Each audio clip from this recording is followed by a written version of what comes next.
এই সরকারের কাছে আমার কিছু দাবি আছে।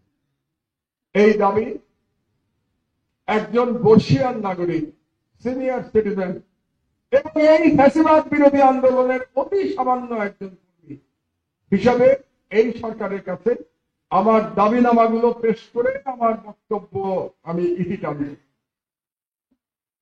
আমি 7টা দাবি আজকের জন্য ঠিক করেছি। 7 ডিমান্ড। 1 নম্বর ডিমান্ড, ছাত্র জনতার বিপ্লবে আহতদের দেশে বিদেশে যথাযথ চিকিৎসা এবং পুনর্বাসনের জন্য অনতি বিলম্বে একটি কমিটি গঠন করতে হবে। আমি ইউনূস সরকারকে আমার অভিজ্ঞতা থেকে একটা সাজেশন দিতে চাই। নেয়া না নেয়া ডক্টর ইউনূসের ব্যাপার। এই কমিটিটা 4 জন ব্যক্তির সমন্বয়ে আপনি করেন। 1 নম্বর ব্যক্তি স্বাস্থ্য উপদেষ্টা। কেন?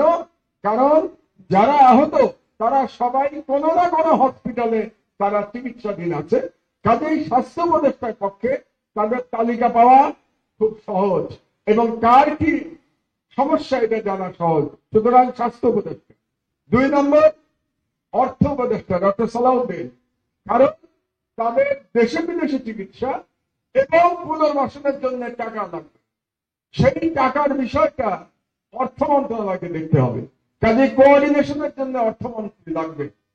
তো স্বাস্থ্য উপদেষ্টা, অর্থ উপদেষ্টা। 3 নম্বর শুনলে আপনারা একটু চমকে উঠবেন, শিল্প এবং গণপূর্ত উপদেষ্টা। তো আপনারা ভাববেন এর সাথে সম্পর্ক কি? মন্ত্রণালয়ের সাথে সম্পর্ক নাই, ব্যক্তির সাথে সম্পর্ক আছে। কারণ ব্যক্তিটি হচ্ছেন আদিলুর রহমান খান। আদিলুর রহমান খানকে তিনি একজন মানবাধিকার কর্মী, তিনি আন্তর্জাতিকভাবে সমাদৃত একজন মানবাধিকার কর্মী। আর এই যে চিকিৎসা এবং তাদের পুনর্বাসন, এটা মানবাধিকারের ব্যাপার। কাজে আদিলুর রহমান খানকে এই কমিটিতে লাগবে। 3 জন। আর 4 নম্বরকে, 3 জন তো বয়স্ক গেল, একজন তরুণ লাগবে না? আমাদের এই যারা লড়াই করেছে, যারা ভ্যানগার্ড ছিল বিপ্লবে, তাদের লাগবে না? সেটা হচ্ছে মাহফুজকে লাগবে। মাহফুজ হচ্ছে ডক্টর ইউনূসের রাজনৈতিক সচিব আর উপদেষ্টা, যাই হোক, সহকারী। কেন মাহফুজকে লাগবে? কারণ মাহফুজ ইজ দ্য চোখ এবং কান ডক্টর ইউনূসের, এবং সে রিপ্রেজেন্ট করে এই ইয়াং জেনারেশনকে। কাজে মাহফুজকে এই কমিটিতে লাগবে। আমি ডক্টর ইউনূসকে সাজেশন দিলাম, গ্রহণ করা না করা তার ব্যাপার। এই 4 জনের সমন্বয়ে আপনি অনতিবিলম্বে একটা কমিটি গঠন করে দেন। 2 নম্বর, বাংলাদেশ ছাত্রলীগকে অনতিবিলম্বে এই সপ্তাহের মধ্যে একটি সন্ত্রাসী সংগঠন ঘোষণা করে বেআইনি ঘোষণা করতে হবে, নিষিদ্ধ করতে হবে। বাংলাদেশে গত 16 বছরে যত সন্ত্রাসী কর্মকাণ্ড ঘটেছে তার জন্য একতরফাভাবে বাংলাদেশ ছাত্রলীগ দায়ী। আর এই যে ছাত্র জনতার বিপ্লবে হাজার হাজার ছেলে মেয়েকে হত্যা করা হয়েছে, আবু সাইদকে হত্যা করা হয়েছে, মুগ্ধকে হত্যা করা হয়েছে, এই হত্যাকারীর মধ্যে পুলিশ ছিল এবং ছাত্রলীগের গুন্ডা বাহিনী ছিল। কাজেই ছাত্রলীগকে আমরা এই অনুষ্ঠান থেকে, আমার দেশ পরিবারের পক্ষ থেকে এবং সাংবাদিক সমাজের পক্ষ থেকে এই সরকারকে আমরা 7 দিনের আলটিমেটাম দিচ্ছি। 7 দিনের মধ্যে ছাত্রলীগকে সন্ত্রাসী সংগঠন করে নিষিদ্ধ ঘোষণা করতে হবে। অন্যথায় আমি সাংবাদিক সমাজকে মাঠের সাথে নিয়ে আমরা রাজপথে আন্দোলন শুরু করবো এই অ্যাকশন নেওয়ার জন্য। 3 নম্বর, যমুনা সেতুকে শহীদ আবু সাইদ সেতু নামকরণ করতে হবে, যাতে করে যুগের পর যুগ, শতাব্দীর পর শতাব্দী মানুষ যখন যমুনা ব্রিজ দিয়ে পার হবে তারা শহীদ আবু সাইদকে দেখতে পাবে। আর আবু সাইদের সেই প্রসারিত হাতে তার সেই শাহাদাত গ্রহণ বাংলাদেশের তরুণ সমাজকে শত শত বছর ধরে অনুপ্রাণিত করবে। এই জন্য যমুনা ব্রিজকে অনতিবিলম্বে শহীদ আবু সাইদ সেতু ঘোষণা করতে হবে। 4 নম্বর, 2009 সালের পর থেকে ভারতের সাথে যে সকল চুক্তি সম্পাদন করা হয়েছে সেগুলো প্রতিটি ধারা উপধারা জনসম্মুখে প্রকাশ করতে হবে, তার সদস্য দেখাতে হবে, জনগণকে জানতে হবে ভারতের সাথে কি কি চুক্তি হয়েছে আমার। 1, 2, এটার সেকেন্ড পার্ট হচ্ছে এগুলো পুনর্বিবেচনার জন্য একটা কমিটি গঠন করতে হবে যেখানে দেশপ্রেমিকরা থাকবে, যেখানে ডক্টর ইফতেখারুজ্জামান এবং ডক্টর দেবপ্রিয়র মতো কোনো ব্যক্তি ফ্যাসিবাদের কোন দোষর এবং ভারতীয় হেজেমনির এই দেশীয় কোন দালাল থাকতে পারবে না। 5 নম্বর দাবি, বঙ্গবন্ধু এভিনিউকে আমাদের পাশে শহীদ আবরার এভিনিউ নামকরণ করতে হবে। কারণ আপনাদের বুঝতে হবে, এই ছাত্র জনতার বিপ্লব শুরু হয়েছে শহীদ আবরার শাহাদাতের মধ্য দিয়ে। এই ছাত্র জনতা ইন্ডিয়ান হেজেমনি বিরোধী বিপ্লব শুরু হয়েছে। এই বিপ্লবের জন্য তার নাম বঙ্গবন্ধু এভিনিউ থাকতে পারবে না এখানে, এটা শহীদ আবরার এভিনিউ করতে হবে। আর শেখ মুজিবুর রহমানকে মনে রাখতে হবে আপনাদেরকে। আপনারা যারা শেখ মুজিবুর রহমান সম্পর্কে এক ধরনের সফটনেস আপনাদের মধ্যে আছে, আপনাদের মনে রাখতে হবে শেখ মুজিবুর রহমান স্বাধীন বাংলাদেশের প্রথম স্বৈরাচারী নেতা এবং শেখ মুজিবুর রহমান ফ্যাসিস্ট শেখ হাসিনার ফ্যাসিবাদের আইকন। একটা ফ্যাসিবাদ উত্তর বাংলাদেশে কোন ফ্যাসিবাদের আইকনের নামে কোন স্থাপনা থাকতে পারবে না। পরিষ্কার কথা, আমাদের শেখ মুজিবুর রহমানকে আমরা ফ্যাসিবাদের আইকন হিসাবে দেখি এবং এর জন্য যদি কেউ দায়ী থাকে সে শেখ হাসিনা নিজে দায়ী। কারণ 16 বছর ধরে সে শেখ মুজিবকে সর্বত্র ফ্যাসিবাদের আইকন হিসাবে প্রতিষ্ঠিত করেছে।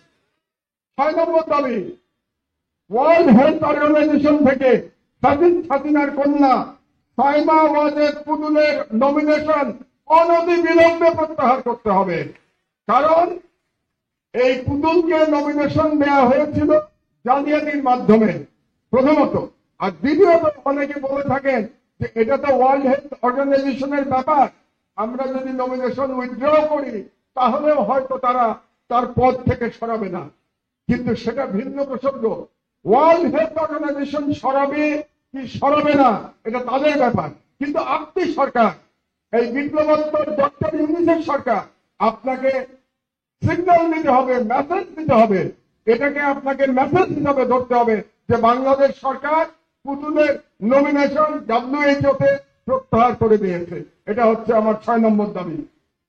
নাম্বার 7, আমি এবার জেলে গিয়ে 2 জন ব্যক্তি যারা জেলে মারা গেছেন তাদের মৃত্যু নিয়ে এই 5 দিনে অনেক কথা শুনে এসেছি। বিগত ফ্যাসিবাদী সরকারের আমলে তারা মৃত্যুবরণ করেছেন, কিন্তু আমাকে জেল থেকে যেটা বলা হয়েছে 2 জনকেই হত্যা করা হয়েছে। এটা জেলের 90% কয়েদিদের ধারণা, আমি নাম বলছি আপনাদেরকে একটু পরে, যে 2 জনকেই ফ্যাসিবাদী সরকার হত্যা করেছে। তার মধ্যে একজন আমার বন্ধু, আমার ক্লাস ফ্রেন্ড, বুয়েটের ছেলেরা আজকে এখানে আছে, তোমরা জেনে রাখো, যার কথা বলছি সে বুয়েটের ছাত্র, বুয়েটে আমার ক্লাস ফ্রেন্ড ছিল। তার নাম lieutenant general major brigadier general Rahim. Brigadier general Rahim জেলে বন্দী ছিল 10টা আগস্ট মামলা এবং 21 আগস্ট গ্রেনেড হামলার মামলায়, এবং তাকে বলা হয়েছে সে হার্ট অ্যাটাক করে মারা গেছে। কিন্তু আমাকে বলা হচ্ছে যে তার হার্ট অ্যাটাক হয়েছিল, তারপরে তার চিকিৎসা করা হয়নি। এখানে ডাক্তার একজন বসে আছে, ডাক্তার সালাউদ্দিন, তাকে যখন আইসিইউতে নিয়ে গেছে, আইসিইউ এর বিদ্যুৎ বন্ধ করে দেওয়া হয়েছিল, পাওয়ার ছিল না আইসিইউতে, কোনো ইলেকট্রিসিটি ছিল না, 2 থেকে 3 ঘন্টা ইলেকট্রিসিটি ছিল না। ওইখানে ওই অবস্থায় ব্রিগেডিয়ার জেনারেল রহিম মারা গেছে, রীতিমতো ছটফট করতে করতে মারা গেছে। আমাকে একজন কয়েদি বলেছে, সত্য মিথ্যা আমি জানি না, আমি শুধু বললাম এই একজন। আর দ্বিতীয় ব্যক্তি বিএনপির নেতা নাসিরউদ্দিন পিন্টু। নাসিরউদ্দিন পিন্টুকেও বলা হয়ে থাকে রাজশাহী জেলে তাকে হত্যা করা হয়েছিল। কাজেই এই সরকারের কাছে আমার 7 নম্বর দাবি, আপিল বিভাগের একজন বিচারপতির নেতৃত্বে একটা বিচার বিভাগীয় কমিটি করতে হবে, তদন্ত কমিটি। সেই কমিটির দায়িত্ব হবে সমস্ত কাগজপত্র পর্যালোচনা করে ব্রিগেডিয়ার জেনারেল আমার বন্ধু ব্রিগেডিয়ার জেনারেল রহিম এবং আমার ছোট ভাই নাসিরউদ্দিন পিন্টু তাদের মৃত্যুর তদন্ত করা। এই 7টি দাবি আজকে আপনাদের এই অনুষ্ঠান থেকে জনগণের পক্ষ থেকে আমি সরকারের কাছে বললাম। আমরা এই সরকারকে কিন্তু সহযোগিতা করতে চাই, আমি বারে বারে বলছি। কারণটাও বলেছি, শহীদদের রক্তের উপর দিয়ে এই সরকার প্রতিষ্ঠিত হয়েছে। কাজে সরকারেরও এমন কিছু করা উচিত না যাতে করে কোনো কারণে আমাদের আস্থায় ফাটল ধরে। আমি আশা করতে চাই ডক্টর ইউনূসের সরকার সফলভাবে তাদের সকল দায়িত্ব শেষ করে দায়িত্ব ইলেক্টেড গভর্নমেন্টের কাছে দিয়ে তারা চলে যাবেন।